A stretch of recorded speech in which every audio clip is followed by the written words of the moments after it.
This is not a dream.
Hi, welcome to Dogman TP Hunting. This is the Friday Night Files. If you're listening to this, it'll be on the Interdimensional Voyagers podcast. Can't really forget about that. Not the length for that title anyway. Anyway, hope you're doing well. Happy Friday to everybody. It's the weekend. Yeah, it's the weekend. And without too much of a delay, I'm going to bring up Natalie. Let's have a look. Hello. Hello. Greetings. It amused me actually because you said without too much delay, but the intro cut off the well bit of your welcome. Did it? Yeah, because I was sitting there going 1, 2, 3, and then it was like welcome. Do you know what? It just I think the day the intro goes right. Okay. It is the day when I think I'll just like, I'll probably just collapse. Yeah. Yes. It'll be just too much stress. Thing. Yeah, I'm quite used to it now, going a bit belly up, to be honest, the intro. I try and make it smooth, but it doesn't work anyway. But right, okay. So we have a guest which I am very, very, very lucky to have on. Ron Morehead has been known for decades for his worldwide research into the Bigfoot Sasquatch phenomenon. He is an author, researcher, lecturer, experiencer, and producer of the renowned Sierra Sounds. Today, he comes closer than any other researcher to having a complete body of evidence. The Sierra Sounds are the only Bigfoot recordings that have been scientifically studied, time-tested, and accredited as genuine. Ron has documented his personal interactions with these giant beings and produced his story on a CD and also in a book, Voices in the Wilderness. In order to try and understand the enigmas associated with these giants, he began to delve into quantum physics for the scientific answers that he and his hunting friends experienced. And as a result, he wrote another thought-provoking book, The Quantum Bigfoot. Still resolved to dig deeper for answers, Ron has produced another book, Bigfoot Unveiled. Ron now resides in Washington, but has traveled from Alaska to Patagonia and from North America to Siberia in search of the truth to how these beings are able to stay so hidden from classical science's radar. Besides being the keynote speaker at many conventions, he has been featured on countless radio programs and TV documentaries such as Learning Channel and the Travel Channel. Okay, we are very, very lucky to have Ron. I'm going to bring Ron up right this minute. Hello, Ron. Well, hello. How are you today, Phil? Yeah, pretty good, pretty good. It's all. To be honest, Ron, it was all a bit stressed, mate. At the end, it was all a bit stressed. I was like, oh, however much I try and think, I'm just gonna calm her down, relax, it'll all chill. Yeah. Show will go fine. And then I got a message from Natalie saying, I'm coming on in 5 minutes. And then, Oh. I'm here. I'm here. Well, I should have chimed in sooner. I guess I have to do this through my cell phone, but I was trying to do it on my PC, my laptop, which is new, and haven't got everything formatted yet. So anyway, I'm here with you today. I'm glad to be here. Thank you. Brilliant. No, From across the pond. Yeah.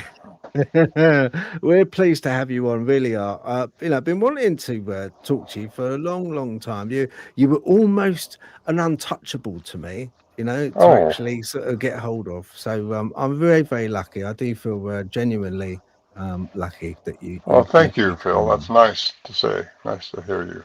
Thank you. That's fine. That's okay. How do you spend your time at the moment, Ron? Well, right now I'm sitting in my room talking to you. I spend my time on podcasts like this. I get out as much as I can.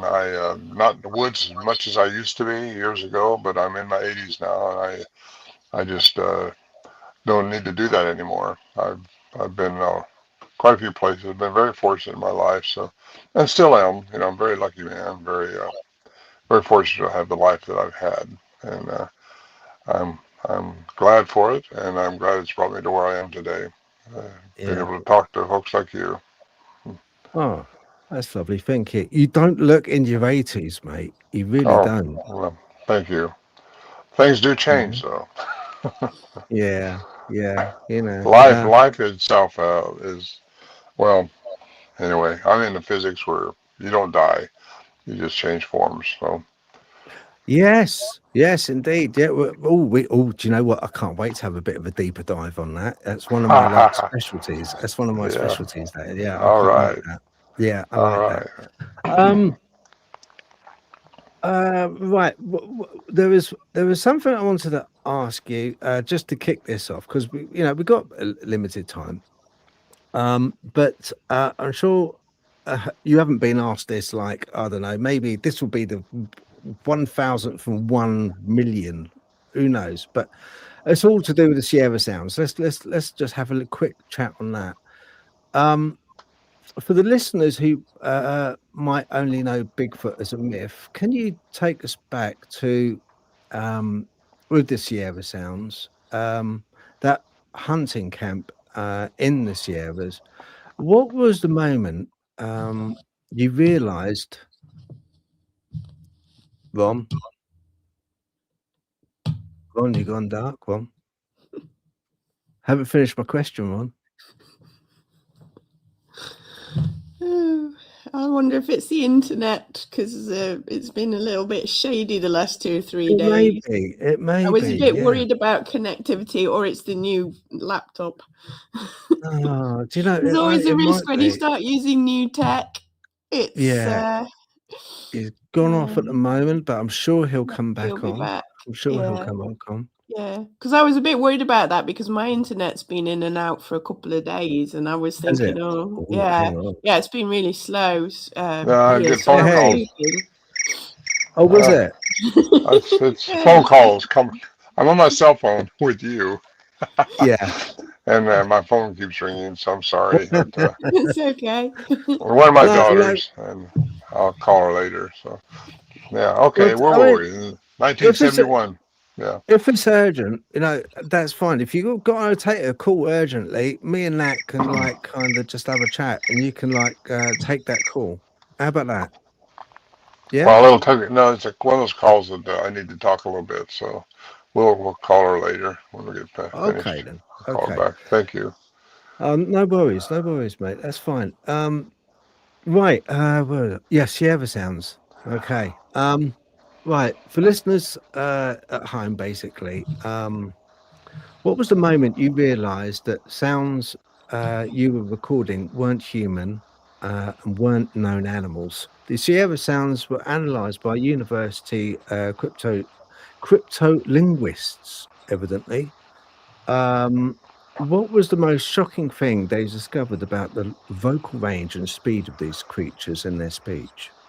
I think the most interesting thing was we knew they were talking to each other when we were recording them up there in the mountains, but for them to have actual language, which is only unique to humans, supposedly, was quite revealing. We found out through Professor Curlin's report, who's a PhD in electrical engineering. His study showed that they were outside the human range, representing something over 8 foot tall in one part anyway. And then the cryptolinguist who got a hold of them years later said that it is a language by the human definition of language, which had no real caring about that at the time, other than language still found out is extremely important. Of course, Dr. Lieberman at Brown University says only humans have the cognitive ability for human language like we have right now. Everything communicates like dolphins do, whales do, birds do, fish. Everything communicates in a certain way, with your vibration or frequency or however, but everything communicates. But only humans, only humans have the ability to talk with a cognitive language like I'm talking now. And these things that we recorded, I ran into up in the mountains, have that ability. So that gives them a human component. And that's pretty much how I put the dots together. It started for me in 1971, and we started recording because we had repeated visits with these things in the mountains. And we went up there with tape recorders and started recording them. And thanks to Alan Berry, the investigative reporter that we took up there in 1972, he started experiencing the same thing. He was really looking for a hoax. He thought it was probably somebody pulling somebody's leg, but he experienced the same thing and ended up recording them. And he's the one who fostered the studies actually at the University of Wyoming. And Scott Nelson, the cryptolinguist, that got a hold of me years later, and I ran across the Dr. Lieberman statement, and that kind of. Plus, I've been around the world looking at different cultures who claim these things. So. Ron, who was in that location? I know it's a secret location, which is fine, and that's a good thing. It's a secret location. But who was the first? How did you? Because you knew that there was, you knew about the Gimlin film. I take it. Yes. Okay, and you were interested in the theory that there could be a wild man, Bigfoot type creature in the woods. Yeah. Really, I wasn't, Phil. I wasn't that interested in it. I'd heard that since I was a kid up in the Eureka where it was supposedly filmed by Gimlin. I know Bob now, and I've known him for years, and he's a good man, but that's all I knew. Is that the film, somebody said it was a wild Indian running around the woods, and that's all I knew at the time. Was there, but when, was there a before your group went to this place in Sierra in the Sierra Mountains, was that particular location known by somebody else and the stories handed down? Well, no, the Johnson brothers have been going up there since 1958, and they came out with a story about something coming into camp. That's about 8 miles into the wilderness. It's a really imposing place to get to. Once you get there, it's very serene. And they came out with a story, and the other hunters that hunted with them, which is 3 other guys, and I wasn't one of them at the time, but they went back up and started experiencing these things, and they came out. One of them got scared off. He just wouldn't stay up there through another night. He took off the next day after he heard these things. And very religious, very had their paradigms made up that monsters don't exist anymore. If they do, they're demons or something like that. So he ran out, and he came out, and the wives were all worried because the guys didn't come out behind him. They didn't come out the next day like they were supposed to. So they wanted him to go back and see if they were okay. At the time, they didn't know what they were dealing with. And well, actually, today we still don't know what we're dealing with. Just something very unusual. But they came out. He came out and said what the Johnson brothers saying is true. There's something.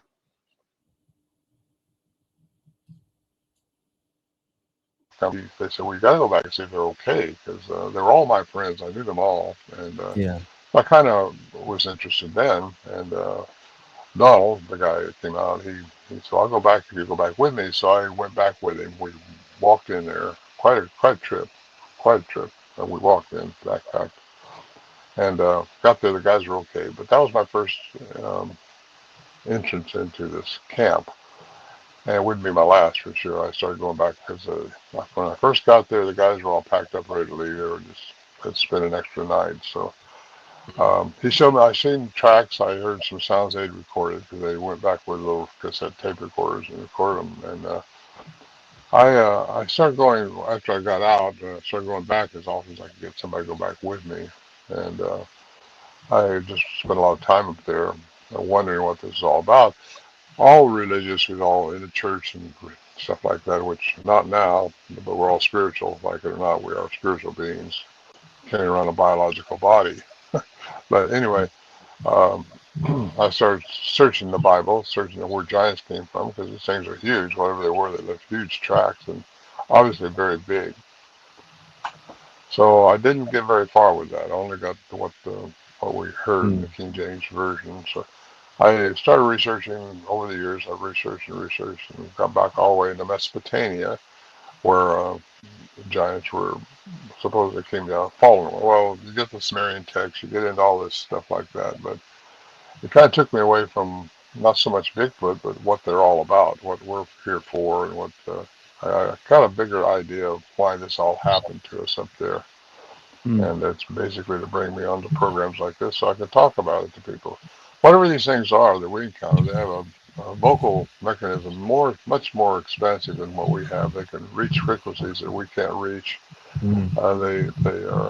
They do some very strange things. There's some very strange things going on up there, which we didn't talk about for a long time because it's just way outside of our teaching, our paradigm that we had at the time.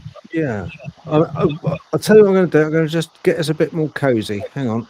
There. Okay. I'm going to get us a bit more cozy like that.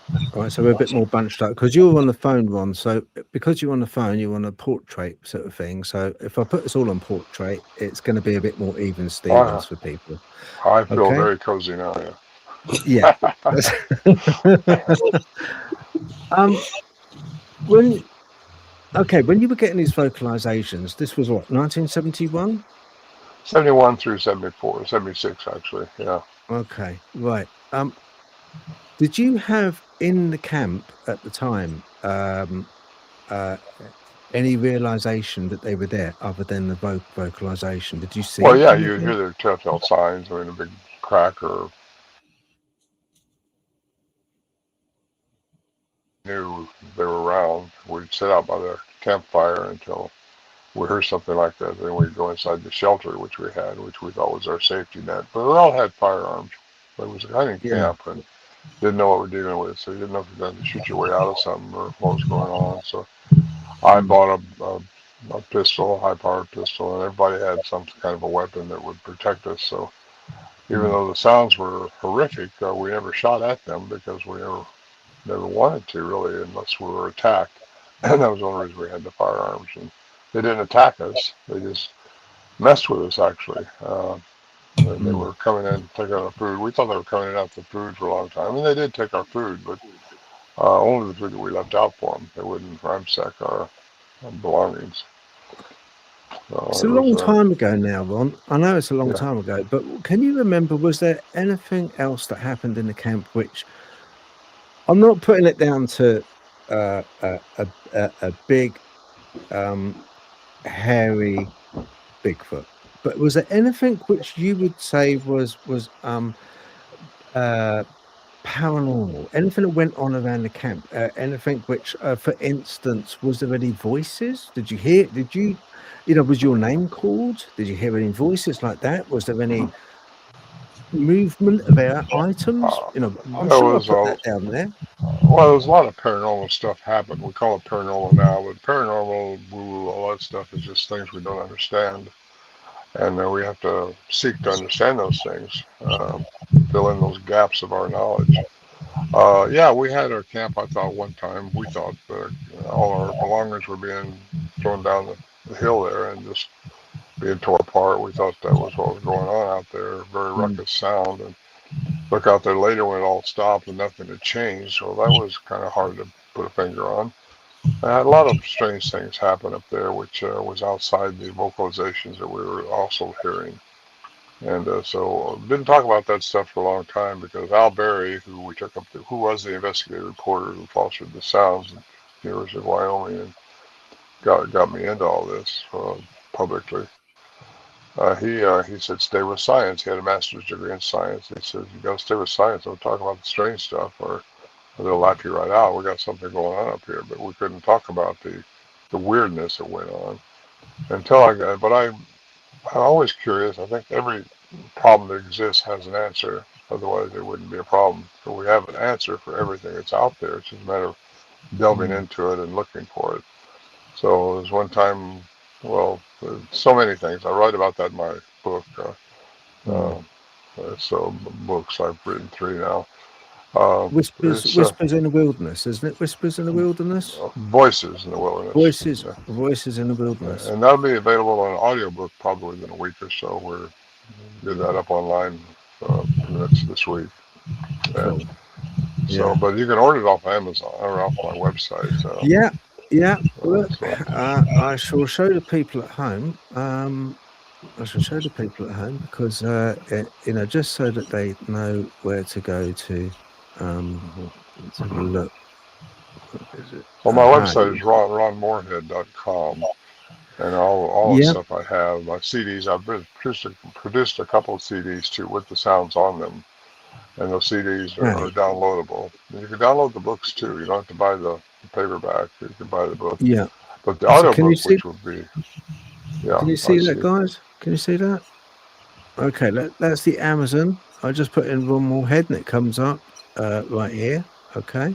Now also, let's have a look. I've got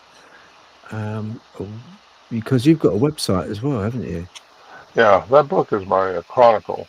The first book I wrote, which is Voices in the Wilderness, and there's also a documentary being made now about the camp by a production company. So it should be out here by springtime. They've been working on it for 2 or 3 years, so I think it's going to be quite well done, and I've seen previews of it. So that'll be intriguing for people to watch. I'm just going to put there. Now you're looking at it. Yeah. That's a picture of me. Yeah. Same hat. Yeah. No, that's good. Actually, it looks better in black and white, to be honest, Ron. Oh. It's got more. It's got more sort of like that sepia look. It's got more kind of, you got that film style look there. Oh, well, thank you. That was actually done in a filming I did years ago. A few years was ago. it? Yeah, they was trying to do well, I've had several production companies after me to go around the world with this stuff, and that was one of them, but I chose not to do it, really, just because I don't need to do that. I think the ultimate openness of this, it should be talked about in forms like this. So. Ron, what's this fast talk and child's play? If I play it, what is that? Is that the series? Well, yeah, just a couple of little samples I got of the sounds that we recorded. One of them is just chatter. I got a lot of those. Sure. I mean, I'll play it. You can. I should have said so.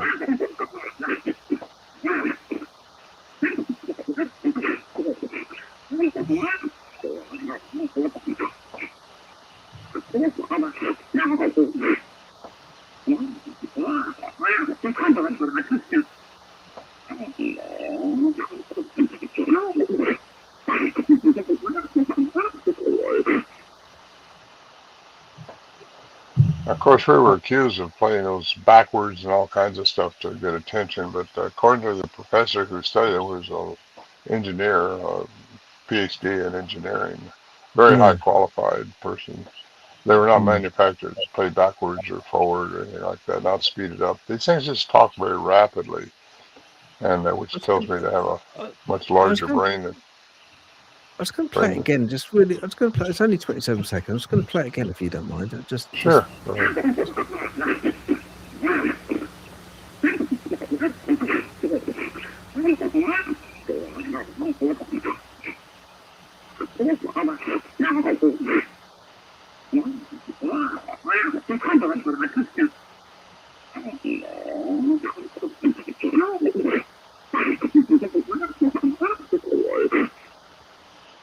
Yeah, interesting.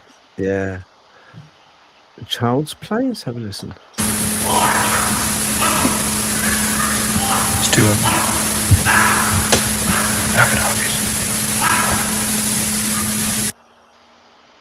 That was made 2 years later, same camp, when I was interacting with them, when we felt safe. I did anyway. And just me and another guy was in camp, and we got there. We knew they were there when we got there.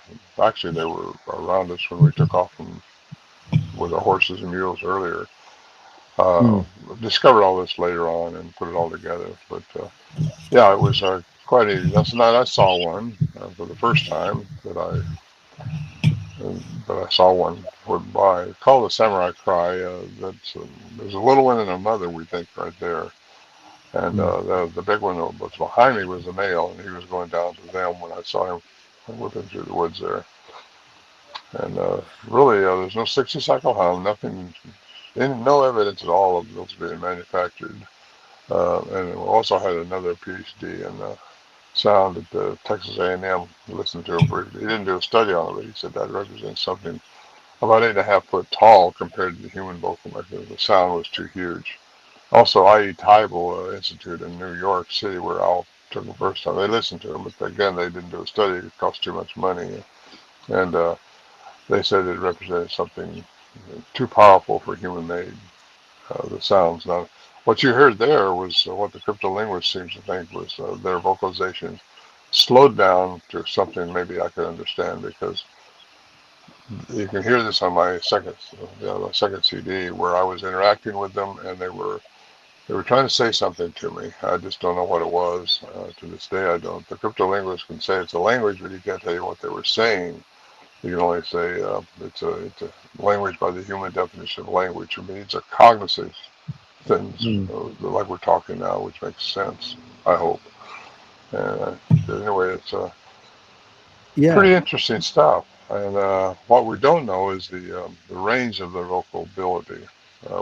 I personally think, and I've been told, that they must have more than 2 vocal cords. We only have 2, but they must have more to do all the sounds.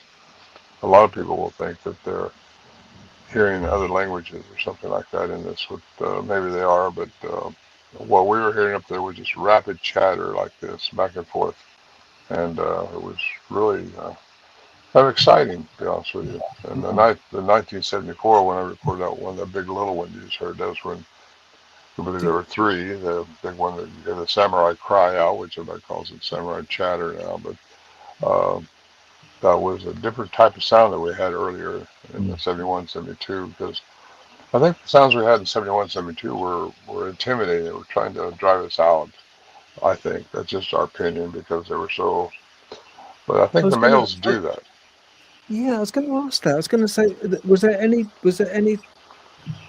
point in time when this was going on where you felt that any of this chatter was specifically directed at you or your colleagues? Absolutely. Yeah, in fact, that night, right there where you heard those, the last one, the big little, that was directed. There was, I put this on my second CD, my interacting, me calling back to them, trying to mimic them, and that was definitely asking me something. I don't know what it was, but if I had to do over again, I would have thought about it a little bit more. But at the time, we thought we were the alpha males in the whole thing. But you know, you get around this stuff and study it long enough, you realize we're not apex in this environment. They are, and they know more about things than probably we do, and especially when you're in their environment. And at that time, we thought we were just dealing with some big monkey out in the woods that had some kind of abilities we couldn't understand. So I've come to think over the years now, studying this and getting into it all over the world, that there's just a lot more to them than what met our ears that night and what met our camp at that time. Yeah. You personally, right? If I was to ask you, you know, I met up for a drink, I say, look, Ron, how the hell did it make you feel? How did you feel? Inside. I mean, you get a general gist with people anyway. Okay, with people, you kind of meet them and you think, oh, do you know, I'm really not going to get on with this person. I'm just no, I can't. Or you feel really, intimidated. It's just like, Well, I think take some away of the the guys did. chatter. Some of Take the away guys the did chatter. feel. Not what about the chatter, just how you felt. Well, you just listened. You're excited. You don't know what's going to come. You don't know what's about. You just know that there's something going on out there that you don't understand. I knew who I was as a human. I didn't have the fear that most people think I should have. Other guys did, but I didn't. And I think that's something that people have to control. I think that's why we had so much going on, because we didn't shoot at them. We became unfearful after a while because we realized they were not going to eat us. They were not coming in after us, even though they could have gotten through those shelter walls, I think, pretty easily. So we just all got comfortable with it, and a little complacent actually, but hopefully that they would come in, because they didn't come in every time, but they come in a lot of the times during the early 70s and deal with us. And it's just exciting. Must have been. And that's the thing. That's what I get when I listen to it, and I've listened to it. I've listened to it a lot. And what gets me is not so much the vocalization and the pitch. I mean, that's incredible. That they can reach. I mean, the deep is really deep. It's kind of in the gut, the stomach. When they're making this, it seems to be. But it's just that sound is not comparable to anything I've ever heard. Well, it's outside the human range, Phil. It's outside the human range. A lot of it is. Some of it you can mimic, like Scott Nelson can mimic some of it, but he can't mimic and he can't reach the frequencies they reach. Everything, and as far as we know from quantum physics side, from the minute atom all the way through the cosmos, works on the laws of quantum physics. Everything is energy, frequency, and vibration. It's energy vibrating at a frequency. According to Einstein, if you find the frequency of anything, you can change its matter. So it goes on from there. It gets really into the rabbit hole, if you want to call it that. But it takes quantum and classical sciences together to have a pure perception. And that is Dr. Edgar Mitchell's statement. And he's one of our astronauts, who went into space. He believed in quantum science, because quantum science is a reality. It's not like something you can believe or not believe. It's there. It's accepted worldwide. It's just somebody don't understand it. Everybody puts over here in the woo-woo factor. It's only in the micro world. Well, that's bullshit. It just there's more to it. There's more going on than what meets our third density environment. Oh yeah, for sure. I mean, it was about a consciousness and what we actually see. I mean, there's Edward B. Titchener that understood consciousness in three forms: sensation, images, and affective states. Which kind of it is. They're completely right. When you think about it, sensation, yes. Do you feel something? Images, yes, you see it. And affective states. That's the thing. That's the part that really we've got to knuckle down and get to, the affective states part. Einstein said if these things. Because what gets me and what gets a lot of people is 1 minute you see them, next minute they morph out or they disappear and they just go boom, poof. There's people out there which say that they they make the popping sound, that banging sound, that sound. Some people say that it's because they open a doorway. Sometimes in the tree, and they disappear because it's a big hulking creature, and it disappears in the tree, and you think, hang on a minute, 4-foot chest, and it just goes behind the tree, and just you don't see it again. How can that be? Okay, let me explain that to you. At least what quantum science says about it. In 1933, Dr. Paul Dirac got the Nobel Prize for antimatter, and that's the direct exchange between matter and energy. Because again, Einstein said you find the frequency of anything, you change its matter. somehow I believe they know how to find the frequency to change their matter into energy. They can go into a tree, like the Nave lore says they've seen them in trees. They're spirit beings, live in two worlds. Well, it goes right on, and I've had several people say they'll saw them disappear into trees. Well, that, to your classical mind, who's all set, by the way, our paradigms are set within our brain work here. That doesn't make any sense, because we can't do that. Or can we? Can we do that if we were who we're supposed to be, who we're designed to remember to be? We're just not everything we were designed to be as we are right now. We're biological beings living in third density environment. These things can go in and out of that environment because of they can find the frequency to do that. And that would also cause their trackways to stop, which I've had a lot of reports of. For a lot of time, a lot of investigators would say, well, it's a hoax because the trackway just can't stop. Something had to keep going. Well, no. If you can change your matter into energy, your density wouldn't be there anymore. You wouldn't leave a trackway. And that's happened to me up there. And my daughter, we saw that stuff. And that gets you thinking a little bit. Well, what's there to that? There has to be an answer. And the answer, I believe, is the antimatter of Paul Dirac's. By the way, that was established firmly by CERN in Switzerland in 2012 when the Hadron Collider set a particle off and it turned into energy. You can sense energy, detect energy, but you can't see energy, at least in our parameters of light frequency, which we have, which is 430 to 770 terahertz. That's the light's frequency. Everything is frequency. Everything. You find the frequency, but we don't see all frequencies. Everything is, so many things out there. There's so many things around us right now. If you could see them, it'd probably frighten you because it's just there, but you don't see them. Sometimes you can feel those things through your senses, which we have yet to evolve totally. But that's what we're supposed to do. We're supposed to realize who we are as humans, because I think we're very special as humans. I think these things are very special. They've probably been here longer than Homo sapiens. And they're not all the same. I got to say that. From my experience and from my worldwide research, they're just not all made the same. If you can believe there was a Neanderthal, which we do, there's a Cro-Magnon, which there was, Bushman Hottentot, which there was, the Denisovians, which there was. But all those records are out there. But there's also been an innumerable amount, probably, of aliens that visited this planet. If you take those aliens and they've all manipulated the genome of different species, well, that's what causes some of these things to be different. And what's their agenda? What are they for? Well, all those things, if you get right back into Mesopotamia, the Anunnaki, and what happened, which, by the way, fits with the first few chapters of Genesis in our Bible, but it's several hundred thousands of years.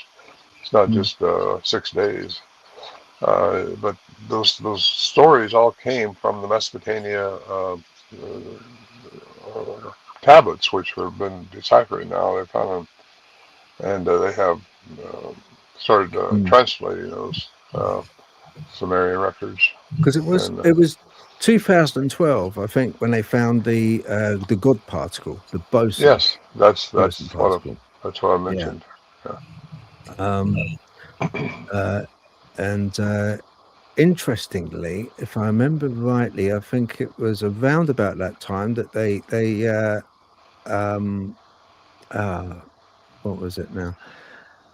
They thought they shut the whole of the CERN down, and it was like all of a sudden just shut it down completely because somebody had said that they'd found what was it now?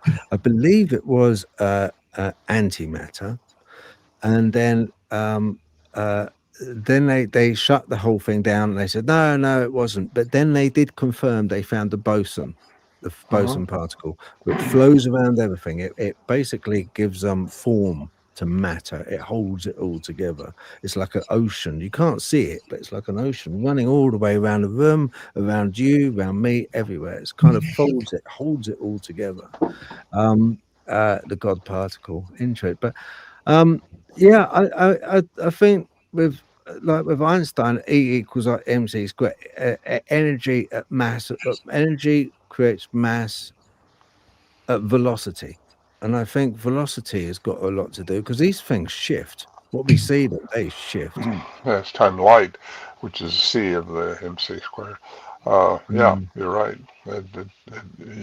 Yes, you're on it. You've done your homework. Yeah, they really do.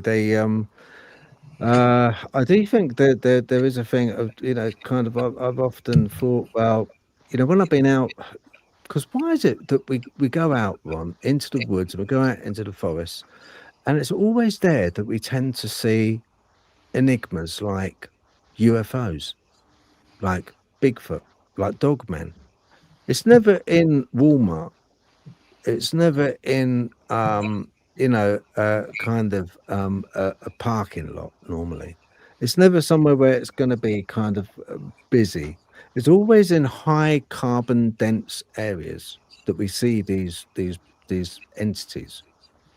And I think that has something to do with why we see them. I think we often see them in forests and in woods because of the very fact of them being woods and forests. Personally, I think. I don't think they want the human exploitation, first of all.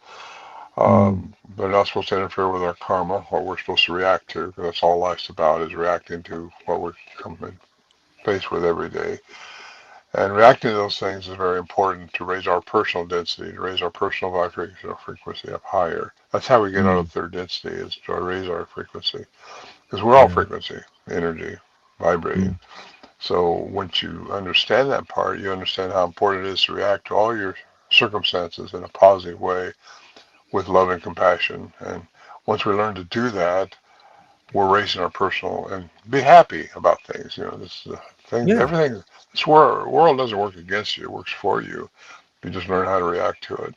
And no matter what happens to you, you should be thankful for it, because it's a challenge for you to learn how to react to that in a positive way. If you don't learn it now, you're going to learn it sooner or later. It might be later in another lifetime, but you got to learn it. You've got to learn that to be part of the cosmos, like we're designed to be, in my opinion. It's all my opinion, obviously. No, I agree. I agree. I think. I mean, what do you think, Nat? Sorry, I'm just processing the idea. The idea of you were saying about forests. Well, the trees and that have electromagnetic frequencies, so it might possibly be easier for them to change their frequency within a forest because of the electrical fields of the plants around them. And it's and I was also thinking, interesting as well, is like, we can access other dimensions by changing consciousness, but maybe they can alter their consciousness, which alters their physical frequency as well. So instead of just flipping the consciousness from one plane to another, they're actually somehow changing their entire being, if that makes sense. So they're sort of manifesting and demanifesting into the 3D reality. And like you said, because it's a skill potentially that they have, but I'm thinking like we can do that, but only like from a consciousness point of view rather than a physical point of view. So we've obviously got a disconnect there somewhere. So it's like if they can alter their consciousness, which also alters their frequency and their physical form, they're flipping their bodies in and out, whereas we can't do that with our bodies, but we can do that with our minds to some degree. So that was what I was thinking from what he was saying, and that's why we struggle with it a little bit. But then, like you say, again, biblically, we've had that disconnect from God, but maybe that sort of like descent into the physical form is what disconnected us. So from that ability to access. Well said. I think you're Yeah, does that make sense, sort of? Yeah. It's a fairly new concept to me to think of like that, but it's trees. I got a whole chapter on trees in my recent book, Bigfoot Unveiled, because I believe there's something going on with trees. There's the energy there. They're very upset about us clear-cutting trees and destroying the planet like we're doing, because it's their planet, they feel like. Because they were here before us, I think. Yeah, definitely. You spent a long time, Ron, as a hunter, looking for these flesh and blood creatures. What was the specific tipping point when you said, "Look, okay, biology alone doesn't answer this"? Mhm. Well, it was probably when I got got into Mesopotamia and the Sumerian and Babylonian uh, data that's there, how we got kickstarted as a human species, how we became from a troglodyte to what we are now. What made us our consciousness? How do we get that? You start. It's been a passion of mine just to find out more about what we are and who we are and what we're doing here and what it's all about. And I think it's very important that we all look into that, really.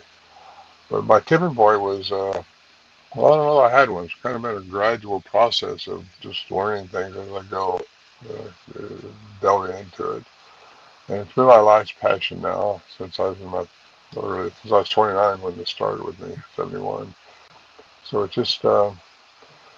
interesting. I don't know if there's one specific tipping point, but all these different things that was going on with this at the camp kind of grew into one big, how's this happening?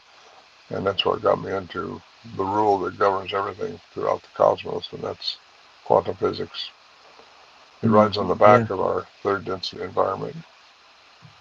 yeah, yeah. It's there's so much we just don't know. I mean, for like Natalie was saying, you know, we're pretty useless really when it comes to living in the animal kingdom. You know, we don't hear properly. Our hearing's like very limited.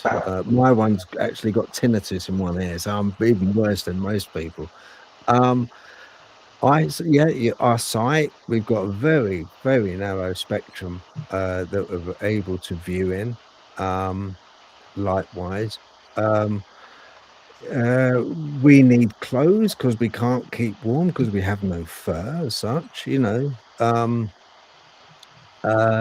we giving birth is very awkward for us. You know, it's kind of just, I don't know, we're very low, we're different. Granted, we are, you are quite right, we're different. I think we're different because we have an ability to question, which animals don't. We have that ability to question our own reality and our own consciousness, and I think animals don't do that. They have souls. I believe animals do have souls. And that's the truth. But I think the ability to question ourselves is something which is absolutely unique in the animal kingdom. You know, I think that's one thing which does set us apart. That and the ability to love is another. Right. You know, all animals seem to, oh, excuse me, I get these people keep trying to, animals adapt to their environment. We don't. We have to create an environment to adapt to us. And that's a big difference. That's what you're talking about right now, I think. We have these thoughts that go in where we have to have this, we have to have a car, we have to have a house, we have to have this and we change the environment to meet with us, where we're the only animal on this planet, I think, that does that. Although all the other animals adapt to the environment and evolve to the environment. So it's kind of interesting to look at that stuff, how different we are. Our olfactory sense, we don't smell like a bear. A bear can smell 20 times better than we can smell. Our olfactory sense is just not what a bear's is, or a dog's, as that goes. And like I say, everything's frequency. So again, what's the frequency of that? What's the frequency of this? And find the frequency of anything, and you can change its matter. And that's a big deal for us to discover what we really have as our ability. And I think that's where our consciousness comes in. We have to understand how we're supposed to become one with this consciousness that we're all part of.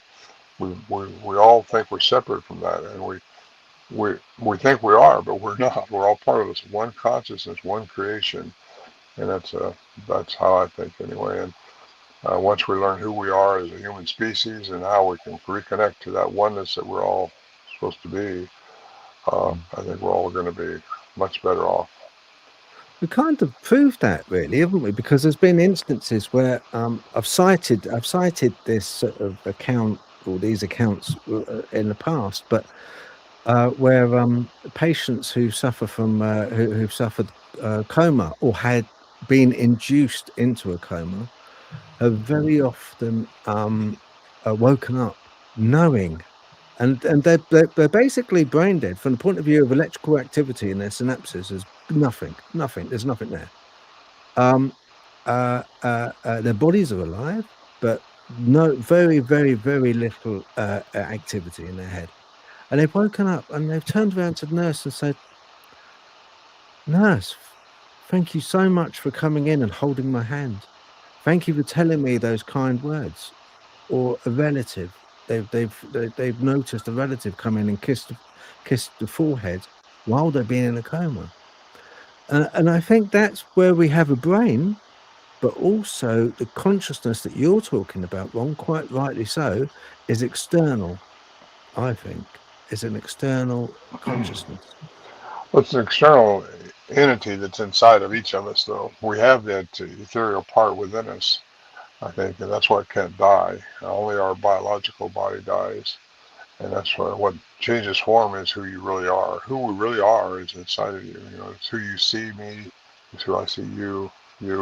It's all, well, our brain is so conditioned from the time of birth to believe this and not believe that. But if we don't get in coherence with our heart, which I believe is connected to the pineal gland, which is a direct connection, you get that gut feeling that you should do this or you should do that. That thought goes to your brain, but our brain overrides it with what it knows, what's been taught.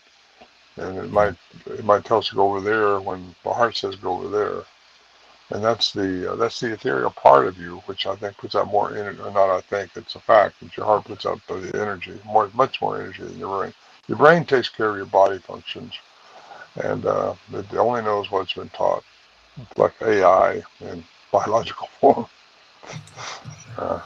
Yeah, that's it. Yeah, I mean, you know, that's another thing, isn't it, with AI and everyone's. I'm not that worried about AI personally. I think so long as we're able still to pull the plug, I think we'll be okay.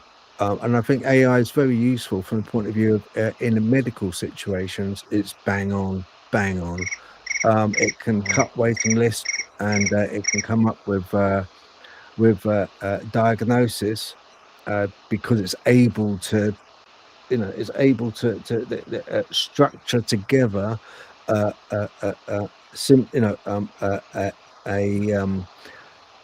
structure together from a whole range of different examples, and it can actually diagnose using that really, really quickly. And I think exactly. It's a tool which should be used medically. Probably also in the capacity of learning as well. Teaching is a brilliant tool for kids, and it's something which I think they quite enjoy using because it's new and it's like kind of different. But I don't think it's ever going to kind of like take over, because at the end of the day, it needs an awful lot of power. It takes so much power. When people talk about quantum computers, they've got no idea how much power it needs. It basically for the D-Wave 2 computer that Google and NASA jointly own, and it sounds like a heartbeat. People that have gone in to view it, they've come out and they've gone, my word, it sounds like it's alive, because the cooling system within, all you can hear is boom, boom, boom, boom. Because of the cooling system inside it, has got to keep it at absolute zero. The chipsets, you know, the quantum chipsets, and but so long as we're able to still pull that plug, we're okay. I think, you know. You think the time will ever come, Phil, when you can't pull the plug? I think. Can AI get consciousness? Yeah, well, I think. Do you know what, Ron? I think the time will come. We will know the time will come. Has come when it starts chattering. When it starts chattering like Sasquatch does, and we don't understand it, then we really have to pull the plug. Because when these computers start talking to each other, and they're able to mask what they say because they've come up with some kind of Esperanto language of their own. that's when we ought to worry, and that's when we ought to really pull the plug. Up to that point, it's a good tool. And it's probably too late to pull the plug then. If they get consciousness, they won't. I think I Yeah. refer to it as a wolf in sheep's clothing because everybody's going to be dependent on it. We're dependent on it now so much, just the technology we're using right now, and it's just expanding so rapidly. I think it's going to be out of control, and if you don't understand that, you won't know what to do about it. Because I think we will have robotics for, or we already do, for all the way from self-driving cars to something that can help you around the house. And those things are going to know everything that we know and more, a lot faster too than they react to. But when they learn to create the biological body that they're in, I just think it's going to get, well, if you want to call it worse, it's going to just, Mm, they're going yeah. to, if they get consciousness like we have and understand who we are, they won't need this species any longer. But you know the difference. If you know the difference, you'll have control over that yourself. And Mm. it's just it's I just how think I see things going. Uh, you're right. You're right, and and once again, it's like the age-old problem. Going back through the decades when there was like kind of peasants, ordinary people going around, and they couldn't read, they couldn't write, and they were at the mercy of the people that could read, that could write, that did have money, that did have education, that did have food, that did, and we're in the same position now. It's like kind of, well, the people that run these shows and that run the AI and run all these integrated systems, which are in our phones and in our computers and basically in everything, it, it's uh really quite awful, because how many times do you have you ever spoken with a friend of yours, Ron, a buddy, about a car, maybe about your next podcast, about anything at all, and then your phone's popped up with an advert saying, just advertising or promoting something you were just talking about? oh yes, I call that quantum entanglement when you're on the same frequency. Uh, Yeah, yeah, yeah. it's like birds in a flock, fish in a spool, going through the waters. Mm, We've all seen those things. They're not talking to each other, but they're communicating through quantum entanglement. And yeah, that's what we can do. We have those abilities. We have a lot of abilities. Our second chromosome telomere has been cut down, and we're just limited now. And that's all designed. It's designed that way so we wouldn't get too smart. yeah, Yes. yeah. Yeah, I Have you agree with that one. Huh? I agree with that one, because it's like Phil was saying about like using the AI in medicine, and I'm like, but if you start to rely on AI not to hold those pieces of information in your head, does that not mean that your brain gets lazy about Oh, remembering things? It's like, so then you don't have those memories and those facts and things in your head, so you can't put it together for yourself. So it makes you lazy, and it makes oh, your brain lazy. And I think that's going to make us stupid ultimately, well, because right yeah. now we're having to remember, because I do what an AI does. My brain just holds loads of pieces of information, and then it just chunks and shorts it into a pattern. And it's like, once it sees a pattern, I'm like, yeah, that's okay, that makes sense now. And it's like, but if I have an AI doing that for me, my brain's going to stop doing that because it'll get lazy. And Hmm. it's like and like you say, the more disconnected we get from who we are, the lazier our senses get because we're not using them. So Exactly. it does make you wonder how much of it, like you say, some of it seems to be deliberate to make us lazy so that we're not aware. Well, I think Um, so. Yeah. yeah, And I think yeah, it's important to balance ourselves, with the chakras of meditation. I think that's very important to make your system balanced, and that will open you up to understanding, I think, a little bit more. We just have to know who we are as humans, yeah, and what's happened to us in the past, and what has changed our genome, and what reason they have. Uh, it all relates right back into the Anunnaki, I think, and The skinny beings from the sky, the powerful ones from the sky, which falls right into the watchers in biblical terms. And I'm not religious now.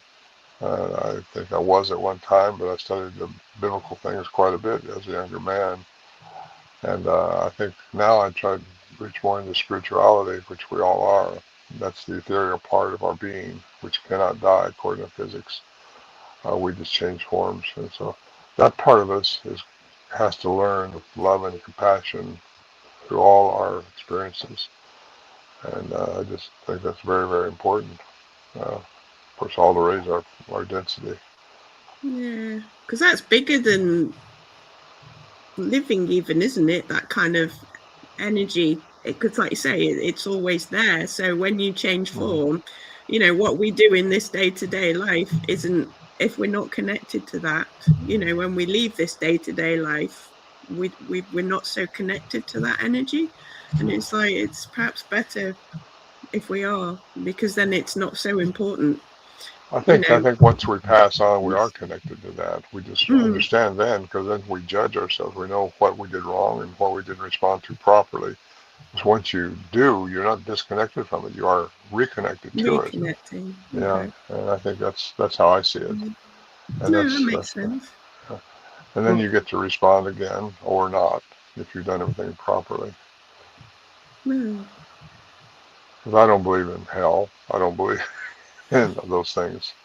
I got a whole chapter on can't serve two masters, like the Bible says. You can serve one or the other. Well, one of them is yourself, who you think you are, because we all think we're somebody, and we are somebody, but we're not everything we know. Well, never mind. But no, there's so much to this. Or there's the ethereal part inside of you. Serve that. Serve the God inside you. Let's put it that way. Excuse me. Bless you. Bless you. Yeah. Well, anyway, I love to say those things when I get on these programs because I think it's important. Because the Bigfoot thing has brought me into all this. Excuse me. That's something. Oh, bless you. Twice a kiss, Ron. Ah, thank you. Wait a minute.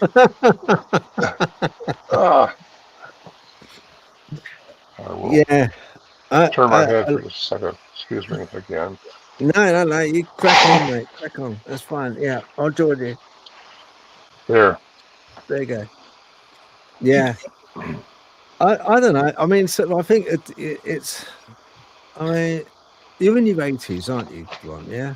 Yeah. And when you look back, you think to yourself, well, technology-wise, yeah, we've kind of accelerated beyond all kind of like recognition. I mean, I remember growing up, and it was 2 tin cans and a piece of string with a neighbour's kid next door hanging out our windows, talking to each other. It weren't that long ago, It weren't that long ago. So yeah, technology has come on really leaps and bounds. Do you really think that these aliens? See, I've got a feeling that what we experience now is all part of one single origin.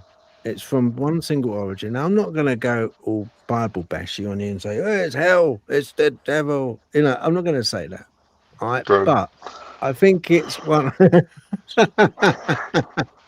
I like you, Ron. You're straight. I like that. And I think it's just a case that why I say that is because I don't think these UFOs we see are here to exactly interact. I think they're here to change our perception of how we think. And I think that's the reason that we often see these strange anomalies in the sky, because the aliens are pretty thick. Let's face it. Every account you hear about, even with Travis Walton, I mean, they kind of like have no comprehension of fear. They don't know the fear that they inflict. They have no they almost talk in a manner like it's a child talking. They have this persona about them which kind of comes across as being very childlike, very naive. They often when they appear, if they're alien entities, they appear really absurd.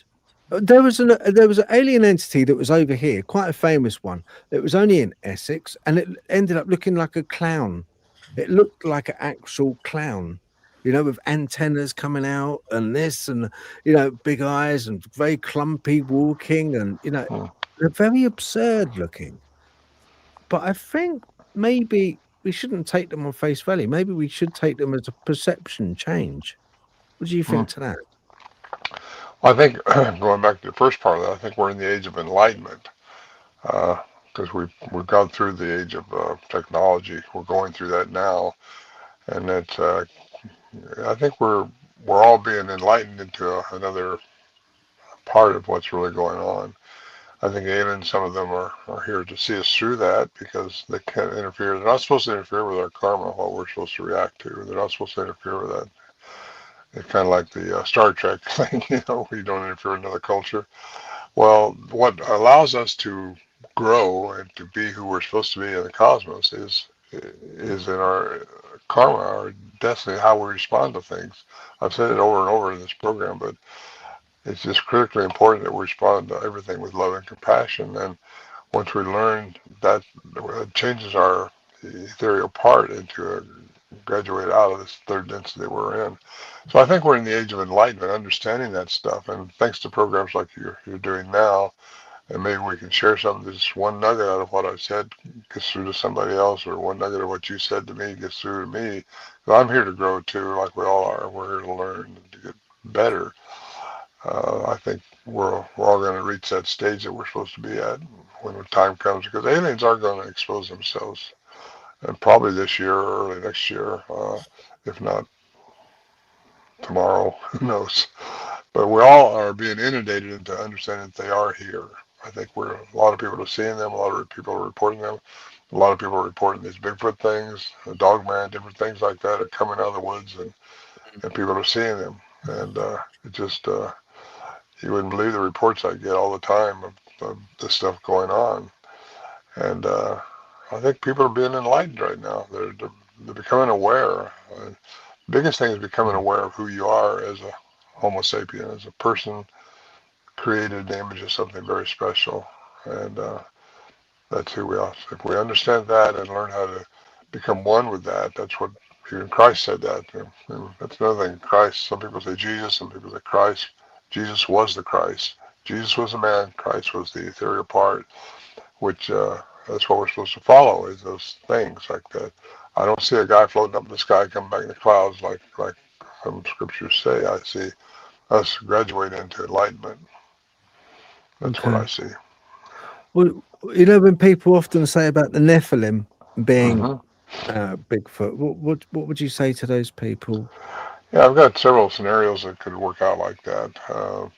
The Nephilim were giants that were created from the fallen ones, which were the angelic beings, which went against the rule of that God had, and they actually created mankind. You get into it in the Mesopotamian texts. Uh, they there's a lot going on there. I can't talk about it in just a couple minutes, but it's just a big deal. And I think you got the Sarah's womb, when she had a hairy one inside with twins she had, and you got the land of Canaan where the giants were. You got a lot of history of giants all over, not just the Bible, but all over. And what that's all about is these things could be a remnant of the Nephilim. Some of them could. They're not all the same. They're just not all the same. And some of them could be bad with maliciousness going on, because that's what they're made to do. Others are here to help us, maybe. So you're looking uh, the Edomites from the land of Canaan, which it gets into so many things there. It's just impossible to get to all of them. But I think it's like 4 different scenarios, because supposedly they were all wiped out in the deluge, the big flood that supposedly happened all worldwide, terraforming things and all. Um, but anyway, those that didn't wipe out everything. There's places in Turkey where they've had thousands of people living underground, and uh, why they do that? Uh, how how everything goes is just a big bubble, big picture that people need to look at, and most people just think we're in one little bubble of our 90-some-odd year lifespan, or 80 or 60 or 50 if you're not so lucky. But we got to get out of that bubble and realize the big picture, which I think is out there. And you guys are on it. I mean, you're understanding those things, and I'm really glad to hear that. It takes programs like this to help people grow and to enlighten them into what's really we're all about, what we're here for, and what's going on. I do appreciate that. Thanks, Ron. You know, we like to kind of, you know, we are, Natalie, aren't we? We're quite questioning. You know, we're quite you know, we're Yeah. questioning of ourselves, of anyone, really, aren't we? Yeah, yeah, I'm quite bad for questioning. But yeah, because it's like you say, Ron, I don't think we reduce everything down to either or. And like you say, it's like even with the alien phenomenon, that from what I can tell, though I'm not an expert in any of that kind of thing, but from what I can tell, there's lots of different shades of interaction.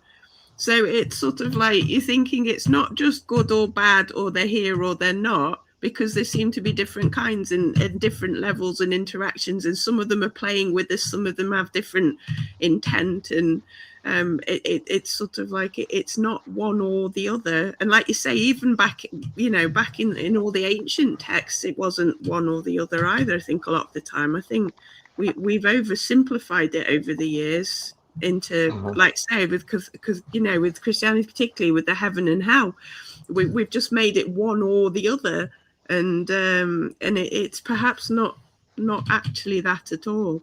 It's Yeah, very good. yeah, it's a lot broader, perhaps. Or Yes, grounded it's in a something else. much bigger picture than what people want to look at. I think so. Yeah, I agree with you there, totally. Just to go back before, just to change the subject before I forget, because I'm a horse person. I was going to ask you, you know, back when you were up at the camp with the in Sierra, how did the horses react to The horses were, that's a good question. The horses were just perfectly still. They didn't paw around like it did when a bear would come around. They would just be like they were frozen. And I'm not sure if these things could put off the frequency to cause that, what it was, but they just stand at attention, looking towards where the sounds were coming from. And that's the way it was. They would paw and raise cane when a bear came around, though. There's a lot of bear up there too. So yeah, so they're not sort of reacting fearfully, but they are reacting as in we're not quite sure what this is and we don't quite know how to deal with it, but it's not a threat type thing. I would say that, yeah. It wasn't threatening, or they would have been raising cane. Yeah, They were all that's what tethered. made me wonder. Yeah, because I find the sounds quite frightening. When I first heard them, I was like, they just make me, I don't know, perhaps it's the level I'm on, I don't know, but they do strike some unease, I think, perhaps more than fear. And I just wondered, like, because I spend so much of my time around horses, I wondered whether the horses reacted in a similar manner or not. But that's quite interesting that they were sort of like more sort of focused on them rather than reacting to them in a way. They've been startled on the trail a couple times, but not in camp, unless there's a bear around. I know in '74 when these things, I believe they watched this pack of mules and pack of horses before we took off from the trail, which is an 8-mile trek.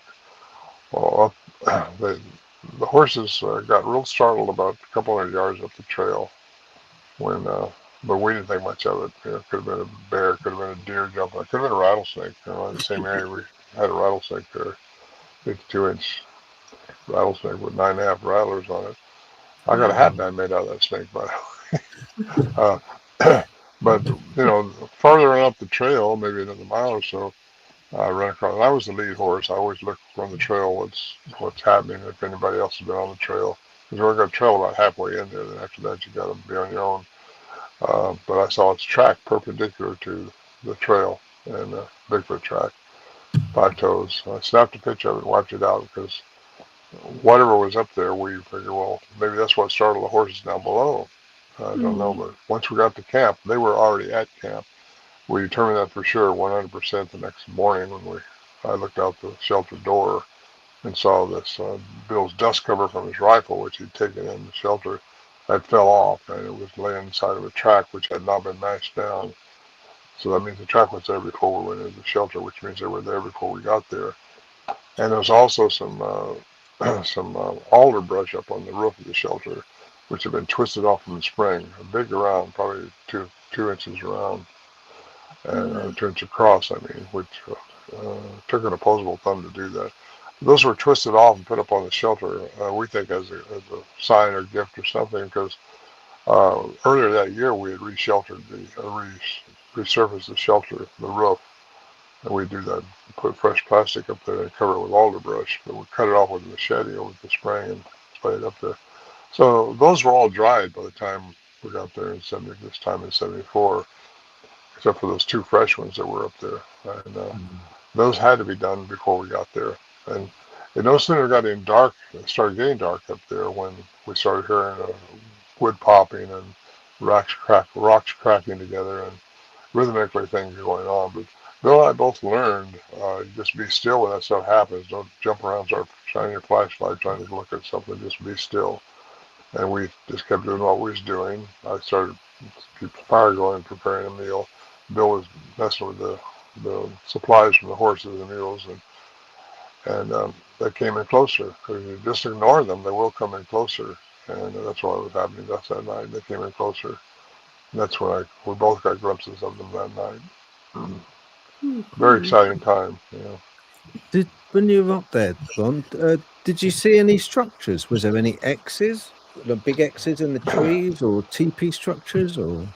We didn't look for those. You find what you look for. We didn't look for those. We weren't interested in those. We didn't think about something like that. No structures that we know of. No TP-like thing, we'd have noticed that, but didn't notice anything like that. Didn't need to. Whatever these things were, they were letting us know they were there in another way.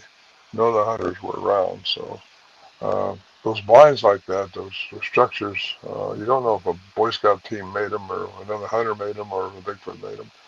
I know a lot of people claim that Bigfoot makes them. Well, maybe they do, but like my friend Peter Burns used to say, if you don't see what made it, you don't know what made it. And that's the good thing about the sounds I made in the Night of the Samurai Cry. I got to see what made the sound, and that's pretty cool. Did you ever, in 1974, you actually saw one, didn't you? Yes, that's the night. What? Well, it was the one that made the Samurai Cry behind me. I was recording at the time. I got my tape recorder when it all started off out of my saddlebag and started recording, and I got this big cry from the male up from my 2 o'clock position, wherever that is. And he running down through the trees to the spring, to the creek, where we believe an adolescent and a mother was down there chattering. And I was recording them mostly. They were, the mother, I think, was asking me questions. The male, I think, was disturbed because they were getting a little too bold. The young one was mouthing off. That's a little one that you played earlier. He was making some sounds. I think the young ones are curious. They're getting bold. And he went down there to quiet them down. And I think that's what the males do. They're protective about that stuff. And the fact that falls right into an episode that Sasquatch Chronicles did on episode 515. They interviewed a lady from the UK, actually, a linguist, and I interviewed her myself, and she was telling me about the sighting she had when she was over here on business, and she got off early, went over to take a picture of the sunset on the Monterey Beach, and she's sitting up on the rocks waiting for the sun to go down when she's seeing these creatures walk by on the beach. 2 adolescents, 2 females, and 1 male. The male went out in the water, started pulling out seaweed and throwing it back to the females, and didn't know what they were doing because she didn't Bigfoot was not on her radar at all. She had no idea something like that existed. And she thought, I gotta get a picture of this. No one's gonna believe this. So she pulls off her desk cover, dropped it, and the Bigfoot heard it, the male, and he screamed at her and started coming out of the water towards her. And the female stopped him, and she thinks that's when she fainted. She didn't know what would have happened to her, but she felt like her life was in danger at that time, she thought. And she woke up, she was at the base of her car. She'd been drug up there, she feels, but she didn't have anything else to say about it other than that when the male screamed at her, his neck blew out, kind of like air sacs. And I thought that was interesting because there's a history of primates having air sacs, like the howler monkeys, make them scream loud, and it's interesting.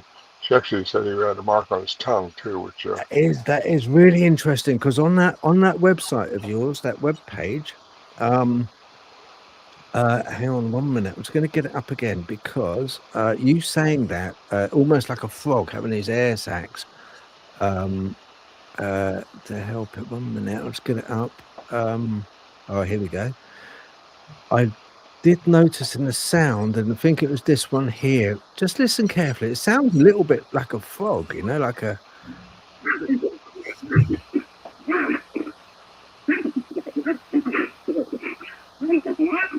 Comes up towards the end.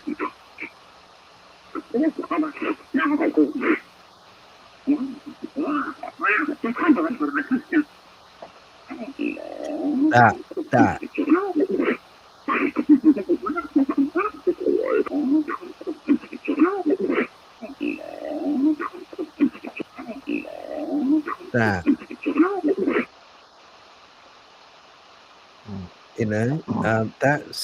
That sound is very unique, and it does sound like it's exhaling air, which it's caught maybe in its. Mm-hmm.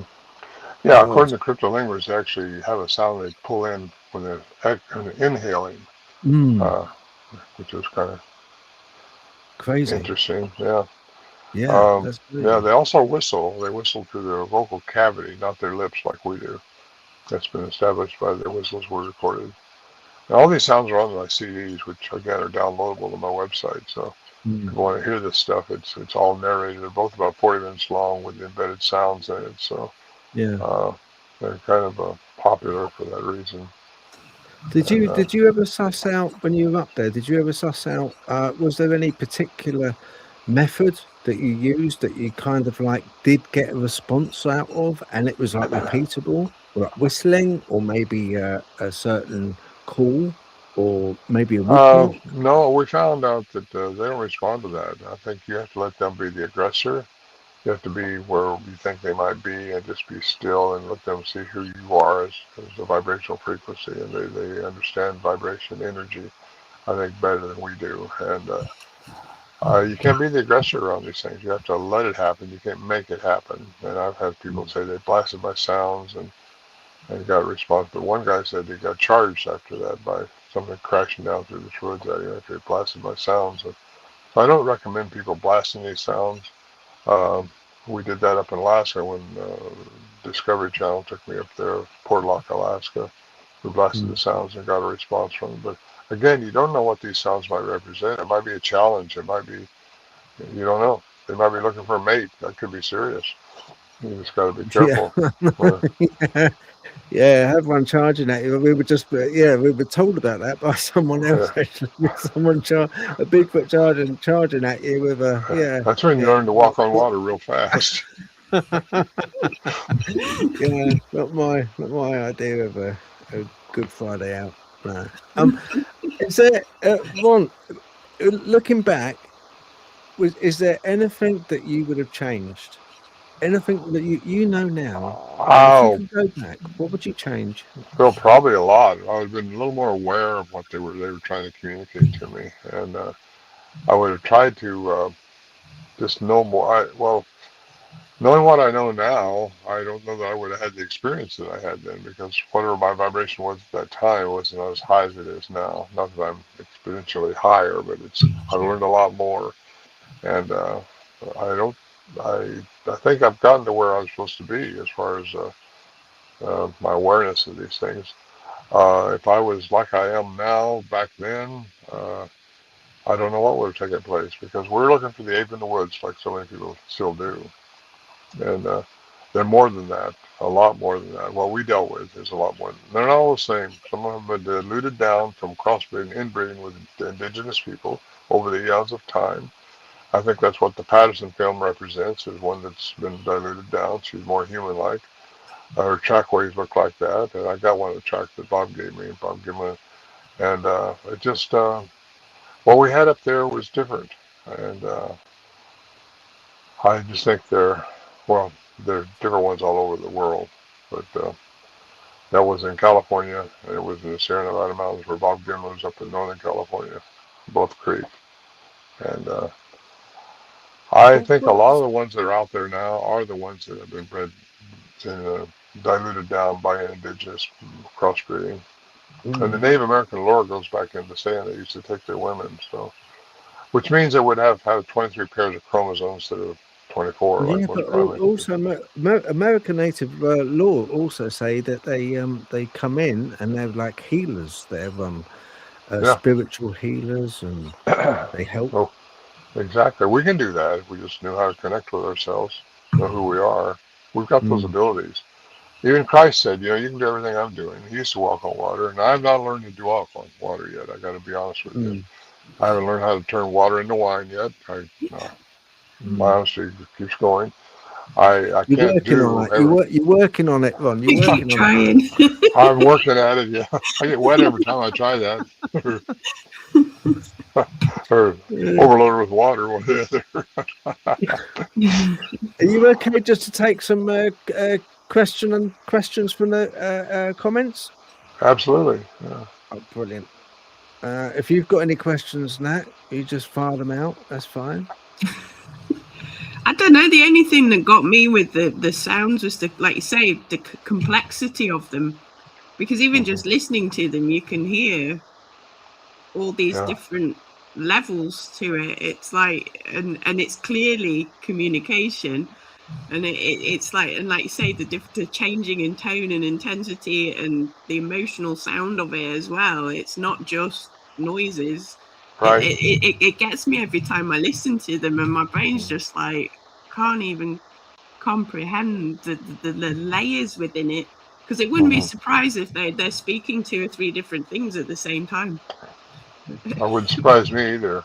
Not for listening to it. Yeah. And people think AI should be able to answer that. Well, maybe it can someday, but AI only knows what we know. It's just exponentially so. Yeah.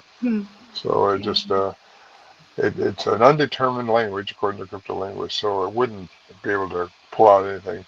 Actually, I think they tried AI one time, and one person said, well, in this language it means this, and that language this word means that, and that language this word means that. Well, that's all AI can do. It can only relate to what we know and what has been taught. All the information all over has been crammed into AI. But this information has not been crammed into AI. So I think we'd have to get conscious and understand consciousness, really, in order to ever understand this language. And maybe I could have then if I'd have been more open-minded, but I always analytical, still am. And I would have, if I was back to those days again, Bill, I wouldn't have been so analytical. I would have tried to be more in tune to the environment and everything going on. Do you think there could be like a telepathic element there as well, possibly? Yes. With you talking about frequency, whether they would be able to... Yes, that's all quantum entanglement. If they can find the frequency of anything, you can get into it. And I think that's where a lot of people have what they call mind speak, is because they're on the right vibrational length. That happens generally later in the evening, when the Earth's Schumann resonance goes down to 7.83. Our frequency goes down too. I mean, we can tune in. I've experienced it with horses and animals. Yeah. So it's like it would be curious, with them having language as well. Whether an attempt at sort of like a deliberate attempt at sort of telepathy with them would yield anything different. But Well, they would tune into what they know. I mean, yeah, they can probably tune into animals like that. It wouldn't be a language like the definition of language like we're talking now, but it would be something that the horse would understand, mm, in my opinion, because I think they can tune into anything. You yeah. find the frequency of anything, you get on level with it and Yeah, make it's a things. curious thought actually, because like you say, with the horses being attentive rather than, and like I say, I mean, I've had communication from animals, so it's like it's Mhm. quite possible that, you know, that their focus was like, you know, sort of like, are you a threat? No, we're not. It's like Yes, we're yes, okay. You know, you don't need to worry about us. I You totally know, agree. You know, yeah, it's an I was interesting. so at one with my horse up there, he would know which way I wanted to go when I would just think about it, pretty much, you know. Mm, And that's without keying in with my knees or anything. He would just know. Just a great yeah, horse. Got hit by a truck years later, but anyway, not the same. no, Yeah, no, no, it's interesting. they know your energy. You can tune into that and become one with your. Well, as you probably know, become one with your horse, become one with Mm, your dog, become one with your whoever, whatever animal you got. Because animals are able to do that stuff much better than us because we think we live in a world of separation. We think we're mm, separate from everything when we're really one with everything. And mm, once we realize that through our meditation, uh, go through, you become better with that stuff. You become more communicative with other people. You become telepathic.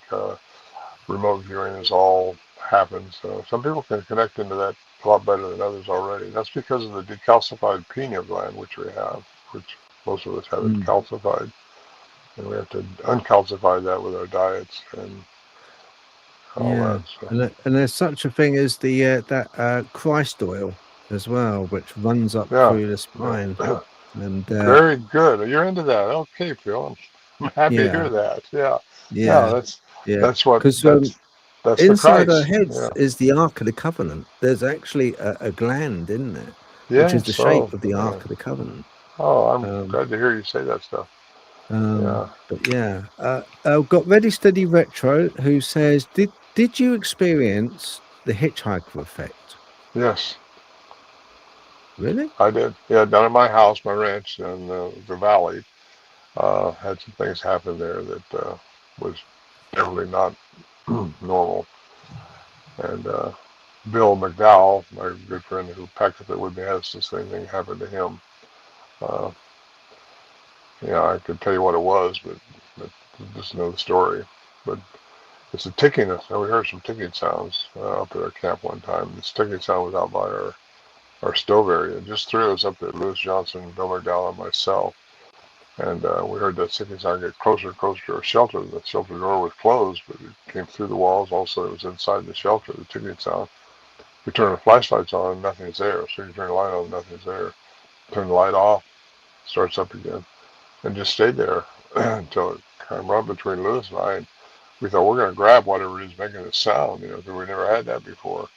And we reached over to grab it, turned the light on, and it was gone. And so, but later on, I was down irrigating my field. I had 64 acres down the valley, and I was out there irrigating. I heard this clicking sound again, same sound, and I kept looking around, thinking something on me or something. I couldn't see anything, but it was there, and didn't know what to think about that. But anyway, I asked Bill, Bill, have you ever had anything happen to you? He said, yeah, that clicking sound that we had up there one time was out with me when I was out in my field. He has a ranch too.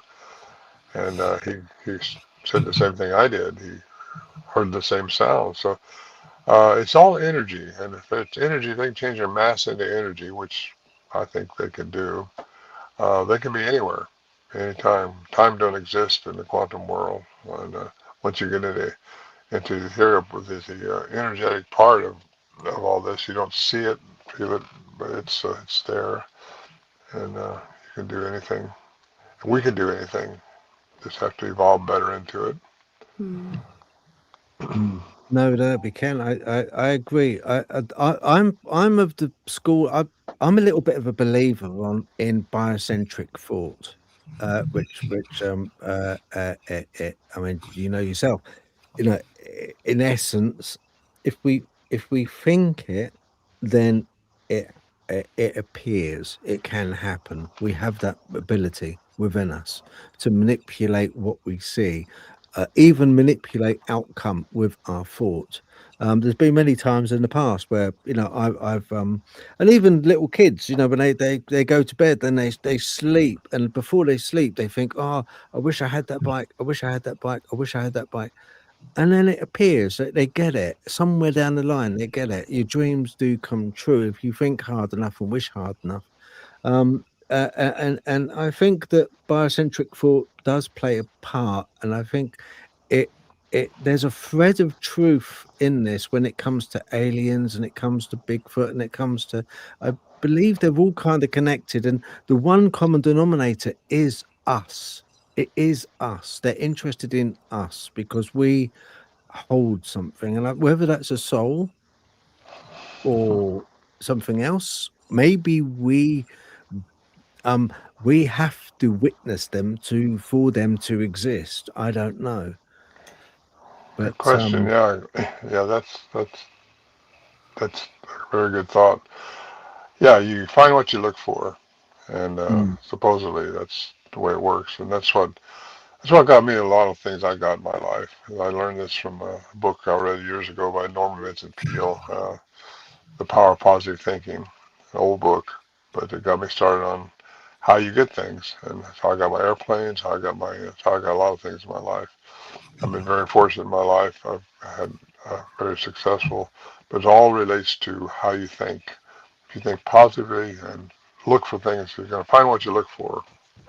And that's, I think, Winston Churchill saying that. But fear is your only enemy. If you fear something, you're not going to get it, probably.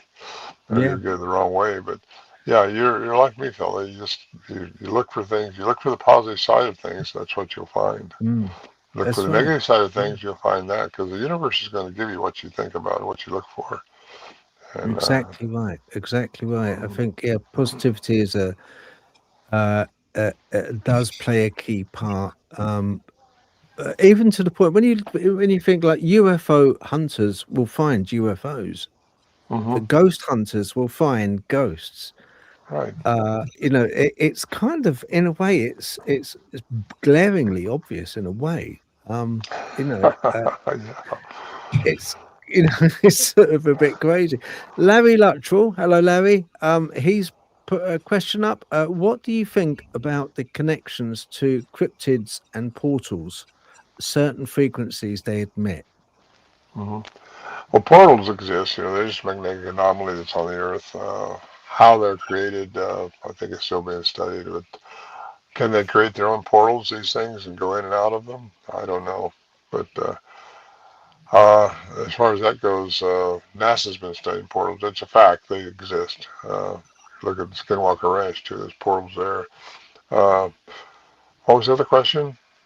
Yeah, what do you think about the connections to cryptids and Oh, portals? yeah.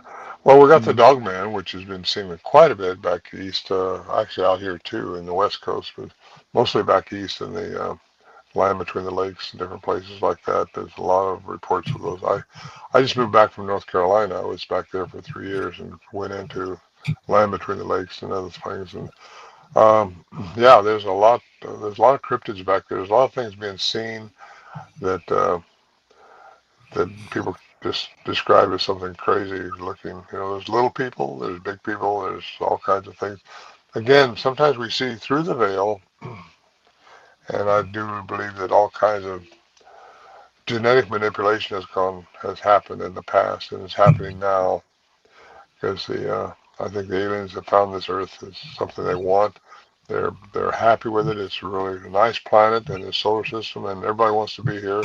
We are the species that has dominion. We're not in charge of it. We don't have demand over it, but we have dominion over it. We're special. Humans are special. So anytime something weird comes after you in the woods and you don't know what it is, with Dogman or Bigfoot, just know who you are as a human, and it's not going to bother you because fear is what they'll play on if you're afraid. But yeah, other cryptids are there. Yeah, yeah. Thank you, And thank you, Will. We have another question. Have you ever cried listening to your recordings? She says, Ready Steady Retro says, I cried with relief the first time I heard your work. I honestly think it's the most amazing sounds I've ever heard. Big heart, just beautiful. That's lovely. Thank you. Yeah, thank you. Yes, I have listened to him, by the way.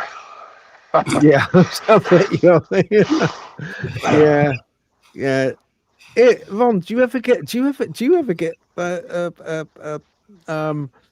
kind of in a state where it's, you get all these podcasts that you go on and you get the people like me and that throwing questions at you. Do you ever get kind of like, I don't know, do you ever feel to yourself, God, I wish I kind of stayed longer up there, learned more, got some footage and stuff like that? Well, if we could have got footage, we tried to do a lot of things up there that we couldn't do. I've been up there since I went up there in 2018. Haven't been back there since because it was on fire when I was up there, and a lot of things burnt. But David Paulides, he's the guy who wrote the 411 series, Missing People. He was up there with me. I took him up there in 2018, and he filmed me around the camp for about 15 minutes on his Missing 411, The Hunted. And it's still there. The ground is obviously still there. The camp has been taken down. I think it took 9 mule loads out of there. The BLM found out about it and said that we had to take it down. So the Johnsons went up there with Bill McDowell, and they took it apart and hauled what the Johnsons had prepared for Armageddon. Armageddon up there. So much stuff. They got 9 mule loads. It's an area still there. I don't know that I'll go back. I have no reason to, but the trail has been kind of changed around a lot. It's kind of dangerous, really. It's always been dangerous, but I guess it's even more dangerous now. That's what I've heard anyway. I haven't been there since 2018. Yeah. However, Renaissance is doing a production on the Sierra Camp now. They went up there. David Johnson, Warren Johnson's youngest son, he remembered where the camp was, and he got him in there. And they did a segment on the Sierra Camp up there a couple of years ago. That's the last time I think anyone's been up there. But that documentary should be out this spring. That's the story anyway. They've told me. They've been working on it for 2 or 3 years now. So I think it's going to be really well done. Is it still quite hot? Would you say, have you been told, is it still quite a hot site? Hot as far as Bigfoot activity? Yeah. I don't know. They didn't have anything happen. I mean, nothing definitively. Things happen, but I'm always skeptical about anything that anybody says, unless they can show me 2 or 3 things. The last thing that happened when I was up there was 2016. And that's what David Paulides, filmer, reproduced on his 15-minute segment in Missing 411, The Hunted. But it was a light, kind of an elongated light glowing, just went right by our tent. And I don't know what to think about that. But strange things happen up there. It's just like maybe there is a portal. There's a water spring there. There's a kind of unique place. Nothing surprises me up there. Nothing surprises me anywhere really anymore. But I watched you on that documentary. I bought the documentary, Man, Myth, and Monster. The David Paulides one. Yeah. And I watched you on that, and a lot of there's a lot of guys he interviewed, a lot of people he interviewed. All of them fantastic. Obviously, you were the best. Obviously. Oh well, thank you.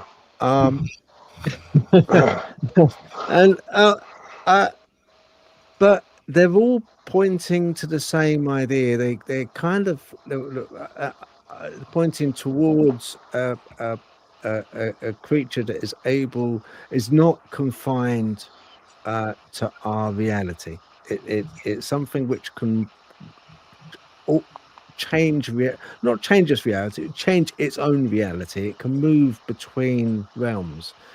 Yeah. I think something different. I honestly think that it's something to do with velocity, and I think that's why in high carbon areas, imagine like time filaments. So basically, we're on we're on a 35mm film, and we've got that one segment of film, that one frame, jogging along on the film, and then these Bigfoot are on another frame, but instead of going at 35 frames per second, they're going 36 frames per second. They're kind of going slightly quicker. At some point, like two opposing trains, you meet and see each other before they morph off and disappear. It's not because of essentially another reality. It's just the time scale, the inertia effect of them passing with velocity. And I think with the high carbon areas, it's hard. That's why it glitches so much. That's why you see the lights, I think, because these areas take an awful lot to assemble. Think of like time filaments, assembling the trees, assembling the rocks, assembling the. It takes an awful lot of, and sometimes they glitch because it's so complicated. Whether that's true or not, I don't know. I'm still writing on works at the moment, so I've got to pass it by the boss up there and see what she thinks of it eventually. But you know, I think it's along the same lines. It's along the same lines. I do believe it's along the same lines. Have you ever got another question? Have you ever received reports of people seeing giants, like people and not hairy? No, I haven't seen big Bigfoots, 12 foot tall. But no, I haven't. Like 25, 30 foot giants. I've not heard of those. I've heard of them, but I also think they found remains, but I have not seen those personally. No. I've only heard about stories about them, the giants of Kandahar and things like that. Right. Yeah. Well, that was supposed to be 15 foot tall, 6 toes too. Yeah, I know L.A. Mozilla. He interviewed both the pilot and one of the guys that was on the ground group that was there, and it happens. But then anything the government can control, they're going to hide, or in some way make fun of it or hide it from you. I think that's why we're so in the dark here and across the pond from you. But the government has to control the narrative of stuff. They're going to have to rewrite history books. They're going to have to explain a lot of stuff. And they just don't want to do that. They can't do that because they don't know what to think about it. I believe they know Bigfoot exists. I just think they do. And it's all going to come out, though. It will be out. And then probably the next year or so, I think. Yeah, I think it will be. I think it will be. But I don't know. I don't know about the alien business. I don't know about that so much. Well, we don't know. None of us know, Yeah. but I think they will be too, because too many people are seeing them. They can't hide it any longer. That's why Roswell came out. That's why all those people are coming forth and exposing that the aliens have been here. They're here now. They've been doing things, and that falls right into my theory of the Anunnaki and who they are and what they're doing. Everybody wants this planet. It's got everything we got, everything we want. I mean, it's been given to us to take care of, and we don't take care of it very well. But aliens are concerned about that because they'd like to be here too. It's got water. It's got everything for life. We've got another question. Do you feel love and protection towards the Sasquatch people? I don't know that I'd call it love. I feel like I'm compassionate for them. I don't know. Depends on what their agenda is and what they're trying to do. I care about what happened to us up there at the camp. And I'm glad that something was protecting us, because I think some of the sounds that people hear from the recorders we have were very aggressive, and they could have eaten us if they'd wanted to, if that's what their agenda was. But protective, they don't need our protection. They need our empathy. And they are here. I think some can help us if we learn to tune into them and they tune into us. And I tell people, just listen to your heart.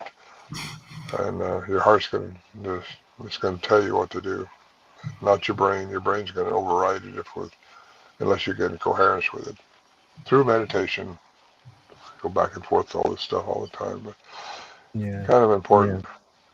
got another quick question. Have you seen, or do you, or do you think Sasquatch and Dogman people interact? Well, I've heard they do. I'm with Gerald Denton in Tennessee, and I've been in the Land Lake, and they swear up and down they've seen them both at the same time. They do interact together. I've never known that to happen out here, but that doesn't mean it doesn't. It's just that I haven't witnessed it.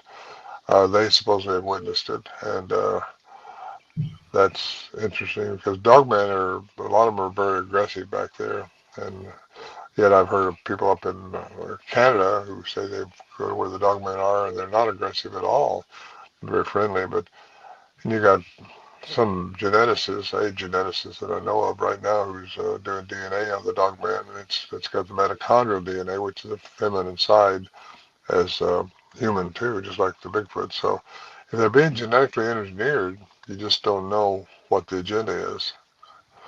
And that's what you got to watch for. I caution people, just keep your flag up. Just know who you are as a human. Know how special you are as a human and what you're designed to be for. We're all designed to be for something very special. And I think we got to know that. And don't feel it, but know it. Yeah. No, quite right. That's right. We are very special. We are. Ready, Steady Retro said, have you seen the Sasquatch in shimmering form? I think what she means by that is, you've heard of Predator. Matthew Johnson. Yeah, I know Matthew. And Janu, and they say they can see these Janu in a shimmering form, invisible, just shimmering. Have you ever seen that? I have not, but I haven't looked for that either so much. I know people very close to me, some of them who have seen that, and I believe them. I think it's when they going out of our density or from another density into ours, one or the other. That's when they are seen that way. It's called the predator effect. I've had a lot of people tell me that's what they look like when they disappear. That they're going out of our fourth dimension into the fifth or somewhere else. So I have not witnessed that myself, but I have no doubt I've heard it too many times to not believe there's something to it, especially from someone very close to me who saw this very thing. Okay, right. Have you ever been to Camp Janu or anywhere like that? You mean where Matthew Johnson was? Yeah. I went up there with Matthew Johnson one time. Yeah, me and another person. Okay. Yeah. Okay, because he saw a portal, didn't he? Strange things happen up there. I believe Matthew believes. I didn't witness what he was witnessing. I just went to sleep. But something messed with my feet that night. There's some strange things going on up there. Yeah. I'd like to go. I'd really like to go. Just have a look. Yeah. Ready, Steady Retro said, have you ever had any of the alphabet agencies contact you or warn you? Alphabet agency, I guess, like kind of like black ops agencies, maybe, kind of shadow. No, I haven't. I'm surprised because maybe they're just not that close. They probably just wanted me to keep going on. Maybe people started laughing at me to take me seriously. Maybe they're doing that now. I don't know. No. We love you. We love you. Honestly, most down to earth, really most down to earth guy. And that's the fascinating thing. It's the person as yourself, Ron, most down to earth, who has the most extraordinary experience and experiences since. I'm sure you've had that you probably haven't spoken about. I'm sure you've had experiences of, let's say, unusual since. I'm sure of it. I'm sure that you have. But that's to have a look at, people, in the book. I'm going to bring the books up again. Okay. That's not to talk about here. That is to have a little read in these books. This is the second edition, the Quantum Bigfoot. Okay. This is what Ron was talking about. Yeah, that looks quite good. All of these are available on your website and on Amazon, aren't they? Yes, they're downloadable, or you can get the paperback one. I have 2 CDs also, which are downloadable. And I have an audio book that should be on the website within a week or so. So that'll be Okay. available. Uh, What was the hardest book to write, Ron? Quantum Bigfoot. Was it? Well, I had to do a lot of homework. My first book, Voices in the Wilderness, it was my chronicle, so it was easy to write. It's just my life, what I went through, and it comes with the download of these sounds too. You can hear some of the sounds that I recorded. The context is there. And that's the one the documentary is being made on now, and that's the one the audiobook is coming out with. The Quantum Bigfoot, though, I had to delve into quantum physics and really try to understand it and say it the best way I could in a book, in layman's form, to get that out. So it took me a while to get that. This last one, though, I never thought I was going to write another one after Quantum Bigfoot, but I went ahead because there's some other questions about AI, about trees and things like that I put in this Bigfoot Unveiled book, the last one. I just came out of that last year. And so anyway, I sell all these paperback, print on demand. They can be delivered right to your door there in the UK or anywhere. And so it's I'm glad I've had the opportunity to do that. I'm glad to be on your program for this stuff. Oh no, thank you. It's been great having you on. Really has been great having you on. I appreciate it so much because I'm not the easiest person to talk to. I know. I kind of like I have an idea of it, sort of like have questions in mind, but then I go off on a tangent, don't I? Really? Oh, I do the same thing. So I like to think that's a form of intelligence. I like to think that. Oh, that's nice. Yeah, Roxy, admin said, thank you, Ron, for sharing your experiences. Yeah, that's quite right. We'd all thank him. Honestly, we do. And, we can't wait. We cannot wait really until you come on again. That'd be lovely. And maybe we can take a bit more of a deeper dive into consciousness and things.